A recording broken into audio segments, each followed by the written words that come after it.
നേര് നേരാകുമ്പോൾ അല്ലെങ്കിൽ അതിന് വിജയമുണ്ടാകുമ്പോൾ കാണികൾ കൈയടിക്കും. പക്ഷെ അത് നേരാക്കാൻ അയാൾ വരണം. ആരാണി അയാൾ? മലയാളത്തിന്റെ സ്വന്തം ലാലേട്ടനെ കുറിച്ചാണ് പറഞ്ഞു വന്നത്. കോടതി വ്യവഹാരവും നിയമയുദ്ധവും ഒക്കെ തികച്ചും റിയലിസ്റ്റിക് ആയി അവതരിപ്പിക്കുന്ന ഒരു ലീഗൽ ത്രില്ലർ ഡ്രാമ. 2 വർഷത്തിന് ശേഷമുള്ള ലാലേട്ടന്റെ തിരിച്ചുവരവ് തന്നെയാണ്. ക്രിസ്മസ് റിലീസായി തിയേറ്ററുകളിൽ എത്തിയ ചിത്രം കോടികളാണ് ഓരോ ദിവസവും ബോക്സ് ഓഫീസിൽ നിന്നും വാരിക്കൂട്ടുന്നത്. ഈ ഒരാഴ്ച കൊണ്ട് 50 കോടി ക്ലബിലെത്തുന്ന 5ാമത്തെ ചിത്രമായി നേര് മാറും എന്നാണ് റിപ്പോർട്ട്. സിനിമയെക്കുറിച്ച് പറയുകയാണെങ്കിൽ നേര് ഒരു ഇൻവെസ്റ്റിഗേറ്റിംഗ് ത്രില്ലർ അല്ല, ഇതൊരു കോർട്ട് റൂം ഡ്രാമയാണ് എന്ന് ഞാൻ ആദ്യമേ തന്നെ സൂചിപ്പിച്ചിരുന്നു. അതുതന്നെയാണ് ജിത്തു ജോസഫിന് മുന്നിലുണ്ടായിരുന്ന ഒരു വെല്ലുവിളി എന്ന് പറയാം. ഏതു ത്രില്ലർ സിനിമ ഇറങ്ങിയാലും ദൃശ്യത്തിനെ മറികടക്കുമോ എന്നാണ് മലയാളികൾ ചിന്തിക്കുന്നത്. കാരണം ദൃശ്യം സൃഷ്ടിച്ച കോളിളക്കം അതൊരു മാസ് ലെവൽ തന്നെയായിരുന്നു. ഇത് ദൃശ്യമല്ല, മറ്റൊരു തരം സിനിമയാണെന്ന് ജീത്തുവിന് ആദ്യമേ പറയേണ്ടി വരുന്നതും അതുകൊണ്ടാണ്. നേര് ഒരു കോടതിക്കകത്ത് നടക്കുന്ന വാദപ്രതിവാദങ്ങളിലൂടെ ചൂടുപിടിക്കുന്ന സിനിമയാണ്. വലിയ സംഭവ വികാസങ്ങളല്ല നേരിലുള്ളത്. ആഘോഷങ്ങളില്ലാത്ത ഒരു കഥയാണ്. ഓരോ ചെറിയ വഴിത്തിരിവിലും ഏറെ ശ്രദ്ധയോടെ കോർത്തെടുത്ത സിനിമയാണ് നേര്.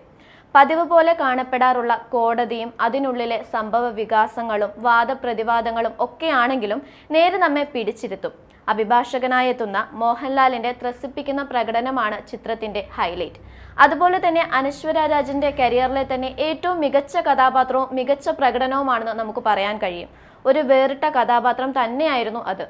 സിദ്ദിഖാണ് കയ്യടി നേടുന്ന മറ്റൊരു താരം. അത്രമേൽ ദുരന്തം നേരിടുന്ന ഒരു പെൺകുട്ടി തന്റെ ചുറ്റുപാടിൽ നിന്നും കോടതിയിൽ നിന്നും മീഡിയകളിൽ നിന്നുമൊക്കെ നേരിടേണ്ടി വരുന്ന ഒരു പ്രഷർ ഉണ്ടല്ലോ, അല്ലെങ്കിൽ ആ ഒരു കുത്തുവാക്കുകൾ, ഇതൊക്കെയും ക്രിയേറ്റ് ചെയ്ത് കൊണ്ടുവരുന്നത് സിദ്ദിഖ് എന്ന ഒറ്റ കഥാപാത്രത്തിലൂടെയാണ്.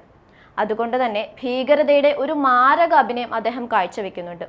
അതുപോലെ ക്ലൈമാക്സിനോട് അടുക്കുമ്പോൾ സിദ്ദിഖും അനശ്വരയും നേർക്കുനേർ ഒരു സീനുണ്ട്. അത് എടുത്തു പറയേണ്ട ഒന്ന് തന്നെയാണ്. ഈ ദൃശ്യം യൂണിവേഴ്സിൽ വില്ലൻ കഥാപാത്രമായി വരുന്ന വരുണിനെ നമ്മൾ ആരും മറന്നിട്ടുണ്ടാവില്ല. വരുണിനെ ഓർമ്മിപ്പിക്കും വിധം ഓരോ പ്രേക്ഷകരിലും അത്രമേൽ സ്വാധീനം ചെലുത്തുന്ന മറ്റൊരു വില്ലൻ കഥാപാത്രമാണ് നേരിലെ ശങ്കർ ഇന്ദ്രചൂഡൻ. നേര് കണ്ടിറങ്ങിയവരെല്ലാം മൈക്കിളിനെ ശപിച്ചിട്ടുണ്ടാകാം, അത്രയ്ക്കായിരുന്നു ഇന്ദ്രചൂഡന്റെ പ്രകടനം. ജഗദീഷിന്റെ അഭിനയമൊക്കെ എടുത്തു പറയേണ്ടതാണ്. പ്രിയാമണി, നന്ദു, ദിനേശ് പ്രഭാകർ, മാത്യു വർഗീസ്, കലേഷ്, രമാദേവി, കലാഭവൻ ജിൻഡോ, രശ്മി അനിൽ, ഡോക്ടർ പ്രശാന്ത് എന്നിവരാണ് മറ്റു താരങ്ങൾ. ഏതായാലും മീശ പിരിച്ച് മാസ് പ്രകടനം നടത്തുന്ന ലാലേട്ടനേക്കാളും കോടതിക്കുള്ളിൽ സിമ്പിൾ ഡയലോഗ്സിലൂടെ കയ്യടി വാങ്ങുന്ന ലാലേട്ടനെ നമുക്ക് നേരിൽ കാണാൻ കഴിയും. ഇന്റർവെല്ലിന് തൊട്ടു മുന്നേ അത്തരത്തിലൊരു പ്രകടനം അദ്ദേഹം കാഴ്ചവെക്കുന്നുണ്ട്. പിന്നെ ക്ലൈമാക്സ്, അതൊന്നും പറയാനില്ല. സിനിമ കണ്ടിറങ്ങുമ്പോൾ നമുക്കുള്ളിൽ ഒരു സംതൃപ്തി ഉണ്ടാകും, ഒരു സമാധാനം ഉണ്ടാകും, അത്രേ ഉള്ളൂ. അല്ലാതെ മാസ് ഡയലോഗോ ചെവി പൊട്ടിത്തെറിക്കുന്ന BGMോ ഫൈറ്റോ ഒന്നുമില്ല. എന്നാൽ ചെറിയ ഇമോഷൻസിലൂടെയും സിമ്പിൾ ഡയലോഗ്സിലൂടെയും ഒക്കെ മോഹൻലാൽ എന്ന താരത്തെ സിനിമയിൽ മാക്സിമം ഉപയോഗിക്കാൻ സംവിധായകന് കഴിഞ്ഞിട്ടുണ്ട്. അതുകൊണ്ട് തന്നെയാണ് ഈ സിനിമയ്ക്ക് ഇത്രയും പ്രേക്ഷകർ ഉണ്ടായതും. പിന്നെ സിനിമയിൽ എടുത്തു പറയേണ്ട ഒന്ന് വിഷ്ണു ശ്യാമിന്റെ BGM ആണ്. സിനിമ അവസാനിക്കുന്നത് വരെയും ഓരോ സിറ്റുവേഷനും അനുയോജ്യമായ വളരെ പെർഫെക്റ്റ് ആയിട്ടുള്ള ബാക്ക്ഗ്രൗണ്ട് മ്യൂസിക്കാണ് അദ്ദേഹം ഉപയോഗിച്ചിട്ടുള്ളത്. ദൃശ്യത്തിലെ പോലെയുള്ള സംഭവ വികാസങ്ങളൊക്കെ ഉണ്ടെങ്കിലും അത് മൊത്തത്തിലും വ്യത്യസ്തമായിട്ടാണ് ഓരോ കഥാപാത്രത്തിലും അവതരിപ്പിച്ചിരിക്കുന്നത്. അതായത് അച്ഛൻ്റെ കഥാപാത്രമാണെങ്കിലും മകളുടെ ആണെങ്കിലും പോലീസിന്റെ കഥാപാത്രമാണെങ്കിലും എല്ലാം. ദൃശ്യത്തിൽ അച്ഛൻ്റെ അമ്മയുടെയും സംരക്ഷണത്തിൽ വളരെയധികം പേടിച്ച് വിറച്ചിരിക്കുന്ന ഒരു മകളിൽ നിന്നും പ്രശ്നത്തിൽ അകപ്പെടുന്ന ഒരു പെൺകുട്ടി അതിനെ എങ്ങനെ സധൈര്യം അതിജീവിക്കാമെന്ന് ചൂണ്ടിക്കാണിക്കുന്ന ഒരു മകളെയാണ് നമുക്ക് നേരിൽ കാണാൻ കഴിയുന്നത്. പിന്നെ പറയാനുള്ളത് നെഗറ്റീവായിട്ടൊന്നുമല്ല, എങ്കിലും പറയാം, സിനിമ കുറച്ചൊക്കെ പ്രെഡിക്റ്റബിൾ ആണ്.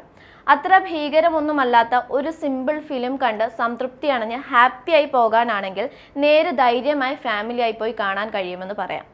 ശാന്തി മായാദേവിയും സംവിധായകൻ ജിത്തു ജോസഫും ചേർന്നാണ് തിരക്കഥ രചിച്ചിരിക്കുന്നത്.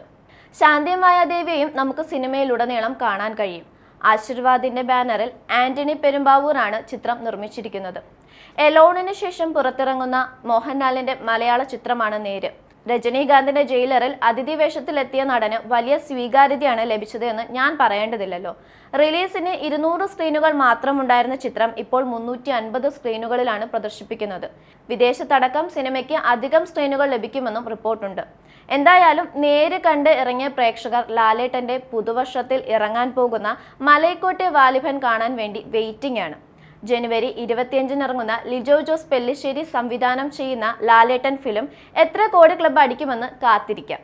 കൂടുതൽ വാർത്തകളും വിശേഷങ്ങളും നിങ്ങളിലേക്കെത്താൻ ABC TV സബ്സ്ക്രൈബ് ചെയ്യുക, ബെൽ ബട്ടൺ അമർത്തുക.